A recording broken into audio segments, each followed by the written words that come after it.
სირიის პრეზიდენტი ბედნიერი ადამიანია. თუმცა ეს ნამდვილად არ არის ის ტერმინი, რომელსაც გამოიყენებდნენ ეგრეთ წოდებული ყოფილ ISIS-ისა და ალ-ქაიდას ტერორისტზე. მაგრამ მოდი თავად მისგან მოვისმინოთ.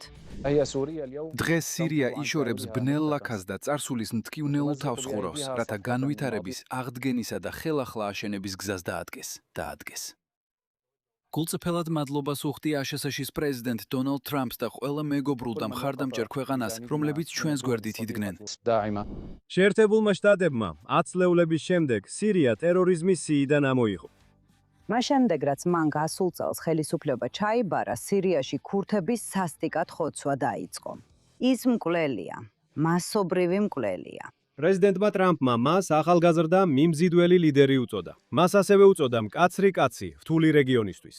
სხვა სიტყვებით რო ვთქვათ, ვფიქრობ, პრეზიდენტმა მას უკვე ორჯერ შეხვდა. ერთხელ თეთრ სახლში და მანამდე საუდის არაბეთში. ეს ახალი სირიის ლიდერი, ეს ახალი სირიის რეჟიმი, რა თქმა უნდა, ძალიან მეგობრულია თურქეთთან.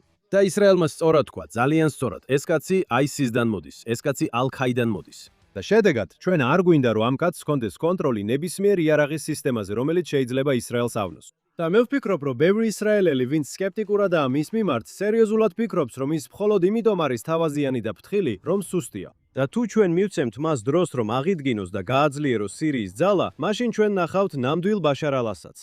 და ის აღარ იქნება თავაზიანი. და ვინც იცნობს ევროპის ისტორიას, იცის, რომ როდესაც ჰიტლერი მოდის ხელისუფლებაში 1933 წელს, ისიც კეთილი კაცის როლს თამაშობს. ის ლაპარაკობს პოლონეთთან მშვიდობაზე, მასაც კი უნდა ამ ქვეყნებთან ხელშეკრულებების გაფორმება, არ აგრესიის ხელშეკრულებები, შეიარაღების შეზღუდვის ხელშეკრულებები, რადგან ის სუსტი იყო.